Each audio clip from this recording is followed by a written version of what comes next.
పరమత దూషణములేలా పరహసించి పలుకుటేలా. వేరే మతాల గురించి మాట్లాడేటువంటి అర్హత మనకు లేదు. సో సమస్తము కలగజేసినటువంటి సృష్టికర్త అయిన దేవుడు, జీవం గల దేవుడు, ఆయన లోక రక్షకుడు.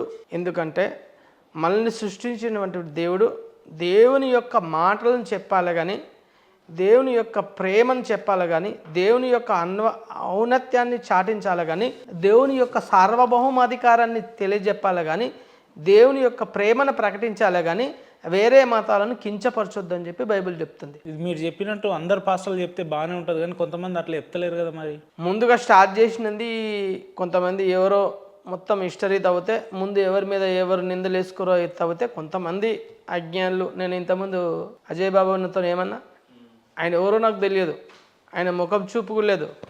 అన్న మీరు ఒక మాట మాట్లాడిరన్న, ముద్దపప్పు తినే బ్రాహ్మణులకు మీ ముద్దపప్పు తినే మీకే అంతుంటే ఆ గొడ్డు కూర తినే మాకెంత ఉండాలి అని మాట మాట్లాడారన్న. ఆ విషయంలో మా బ్రాహ్మణ క్రైస్తవులు ఒక అమ్మ ఉంటుంది మాకు తెలిసిన, ఆమె బ్రాహ్మణ క్రైస్తవులు ఉంటారా, శ్రీదేవి అమ్మ అని చెప్పి అన్నయ్య వాళ్ళ ఇంటికి వస్తే, రాజమండ్రి పిడింగుయ్యకు వస్తే, ఆమె సొంతంగా స్టీల్ బర్తన్లు ఉంటాయి కదా, సో అవి ప్లేట్స్ ఇట్లా ఆమె వండుకొని స్పెషల్గా వండుకొని, ఆమె నాన్ వెజ్ కూడా ముట్టుకోదు. బ్రాహ్మణ్స్ కూడా ఉన్నారు క్రిస్టియానిటీలో. సో అందు గురించి చెప్తున్నాను, అలా మనోబోలు దెబ్బతిన దయచేసి అలాంటి మాటలు మాట్లాడకండి అన్నాను లేదా. సో మన మతాన్ని ప్రేమించు, పరమతాన్ని గౌరవించు.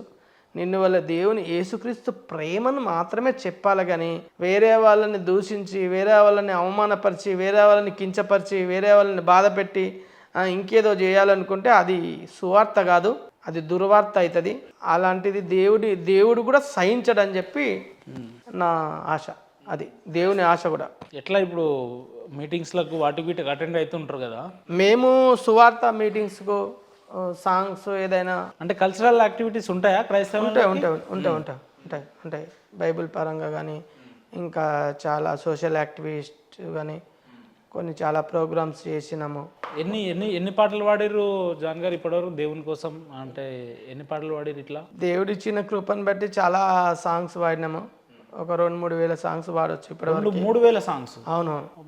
నేను కూడా సొంతంగా పాట కూడా రాసినాను. యూట్యూబ్లోకి వెళ్ళి జాన్ ముచ్చనపల్లి గాస్పల్ సింగర్ అని కొడితే వస్తుంది. సింగరా? అవును. అన్ని కోణాలు ఉన్నాయి మీ దాంట్లో. సింగర్ లేదు.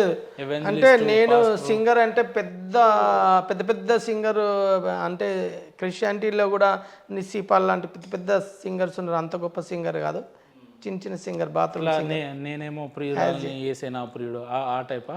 ఎవరు అంటే నేనేమో ప్రియురాల్ని ఏసే నా ప్రియుడని ఒక ఆమె వాడుతుంటుంది కదా క్రైస్తవంలో. బ్రదర్, మీరు వేరే వాళ్ళని కంపేర్ చేసి మాట్లాడకండి. వేరే వాళ్ళతో నాకు సంబంధం లేదు. నేను ఎవెంజలిస్ట్కి పాస్టర్కి డిఫరెన్స్ ఏందన్నా? ఎవెంజలిస్ట్ అంటే ఎక్కడికి వెళ్ళినా సువార్త చెప్పగలుగుతాడు. దేశ విదేశాల్లో, మారుమూల గ్రామాల్లో, ప్రతి ఒక్క చోట చెప్పగలుగుతాడు. కానీ పాస్టర్ అన్ని చోట్లకి వెళ్ళాడు. కొంతమంది పాస్టర్లు కేవలం వాళ్ళ చర్చెస్లలోనే పరిమితులు ఉంటాయి, ఇంకా అన్ని చోట్లకి రారు.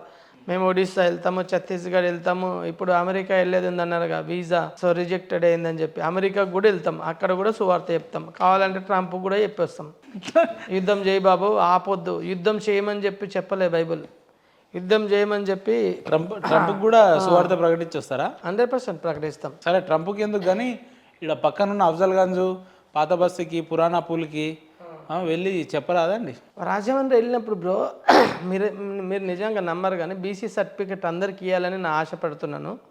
సో రిజర్వేషన్లు ఇప్పుడు మందకృష్ణ మాదిగ గారు ఏమన్నారంటే, బ్రాహ్మణులు పొందే అర్హతలన్నీ మేము పొందుతాం, మీరు కూడా ఎస్సీ రిజర్వేషన్లు తీసుకోండి అమ్మా అని చెప్పి అన్నాడు. బీసీసీలకి ఇది 1,40,000 రూపాయలు. ఏదో గొప్పనని కాదు ఫోను, ఇది ఎంత 450 రూపాయలు. ఇది గొప్పనా? బైబిలే గొప్పది మీ ఉద్దేశంలో. ఈ బైబిల్ ఒక మనిషి చనిపోతుంటే, ఒక మనిషి దీనిలో జీవం ఉంది. బైబిల్ అంటే మాట, దేవుని వాక్కు ఉంది. ఈ వాక్కు ఒక మనిషిని రక్షిస్తుంది. ఈ వాక్కు ఒక మనిషి చనిపోతుంటే, చనిపోయేవాడు ఆత్మహత్య చేసుకుంటుంటే బైబిల్ చదివి రక్షించబడ్డాడు.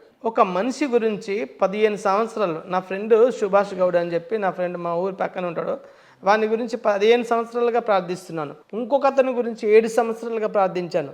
సో దేవుడు మాట్లాడి అతనితో రక్షించాడు. సో అదేవిధంగా ఈ బైబిల్లో ఉన్నటువంటి ప్రతి మాట కూడా దైవానుసారం, దేవుని కృప చేత, దేవుని మాట చేత, దేవుని వాక్కు చేత ఎవరైతే ఇక్కడ ఉన్నారో లోకంలో ఉన్నటువంటి తన ప్రవక్తల చేత ఇది రాయించిండు. ఇది దేవుని వాక్కు. ఈ బైబుల్ చదివితే మత్తయి సువార్త 10వ అధ్యాయం 8వ వచనం 108 అనే ప్రోగ్రాం కూడా ఆ వైఎస్ రాజశేఖర రెడ్డి దీని నుంచి నాకు మొరపెట్టుము నీకు ఉత్తరం ఇచ్చిన 333 ప్రతి ఒక్కటి కూడా జీవాన్ని పోస్తుంది.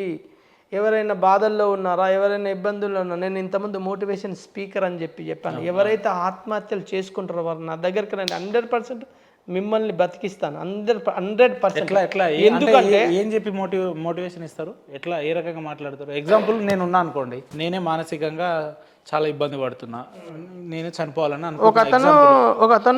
ఒక అతను చాలా అప్పు చేశాడు, ₹1 కోటి అప్పు చేశాడు. చనిపోవాలని నిర్ణయించుకుంటే నేనేం చేసినానంటే, నువ్వు చనిపోవద్దు, దేవుడు మనకు ఒకటే ఆత్మ ఇచ్చాడు, 10 జన్మలు లేవు, ఒకటే జన్మ. సో ఒకటే జన్మ ఉంది కాబట్టి మనం ఆ ఒక జన్మలో చాలా హ్యాపీగా మనం బ్రతకాలి. ఎప్పుడు చూసినా నాకే కష్టాలన్నా, ఎప్పుడు చూసినా నాకే బాధలన్నా, ఎప్పుడు చూసినా నాకే ఇబ్బందులన్నా, బ్రదర్ మీలో ఎప్పుడు చూసినా నెగిటివ్ థాట్సే వస్తున్నాయి. నెగిటివ్ థాట్స్ వచ్చినప్పుడు మీకు జీవితంలో నెగిటివ్నే జరుగుతుంది. మీలో పాజిటివ్ థాట్స్ ఎప్పుడైతే వస్తాయో, బి పాజిటివ్.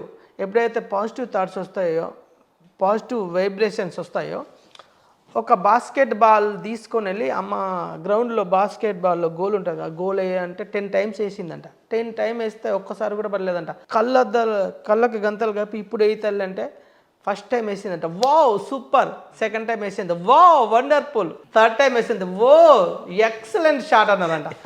సో ఆమె వేయట్లేదు, అందులో పడట్లేదు, కానీ ఆమెలో వైబ్రేషన్స్ ఇచ్చారు వీళ్ళు. పాజిటివ్ వైబ్రేషన్స్ ఇస్తే 10 టైంలో 8 టైమ్స్ వేయగలిగిందంట. ఎవరిలో అరే నువ్వు దరిద్రపోడా, నీ దరిద్రం మొకపోడా, దరిద్రపోనివిరా, ముండమోపిన ముఖమే నిది, ఎదురుగా వాళ్ళు భర్త చనిపోయిన వాళ్ళు వస్తే ముండమోసిన ముఖం దానా అని చెప్పి ఇట్లాంటి వాళ్ళని క్రిటిసైజ్ చేసి మాట్లాడకండి. ప్రేమతో మాట్లాడండి. వాళ్ళ అప్పుల బాధలో ఉన్నారా, భర్త చనిపోయిందా. ప్రేమ గురించి పాటల రూపంలో మీరేమన్నా గతంలో ఏమైనా వర్ణించిరా? ఉన్నది అట్లా ఏమన్నా రాసినాను నేను ప్రేమ గురించి. అరే ప్రేమ అన్న పదానికి దారులు దిద్దిన వాళ్ళం, మానవత్వం అన్న పదము మనిషికి నేర్పిన వాళ్ళం, మేమే అన్న క్రైస్తవులమో, సృష్టికర్త దేవుని బిడ్డలాము, మేమే అన్న క్రైస్తవులము, సృష్టికర్త దేవుని బిడ్డలాము. ప్రేమ అన్న పదానికి దారులు దిద్దిన వాళ్ళం, మానవత్వం అన్న పదమే మనిషికి నేర్పిన వాళ్ళం మేమే. ఈ సమాజానికి శాంతిని సమాధానాన్ని నింపేవాడు యేసుక్రీస్తు. ఆ ద్వారంలోనే మేము వెళ్తాం అంతే. మమ్మల్ని కొట్టేయండి, చంపని, జైల్లో పెట్టండి, ఐ డోంట్ కేర్. సువార్తని చెప్తాం. బైబుల్ చదివి మీరు భగవద్గీత చదివిరా, రామాయణం చదివిరా? ఏం తెలుసు మీకు రామాయణం? మీరు చదివిరా? మీరు చదివిరా? రామాయణం గురించి మీకు ఏం తెలుసు? లేదు, నేను చెప్తున్నాను, నేను చదువుతున్నాను, బైబుల్ చదువుతున్నాను, వేదాలు చదువుతున్నాను, ఇప్పుడు చదివే.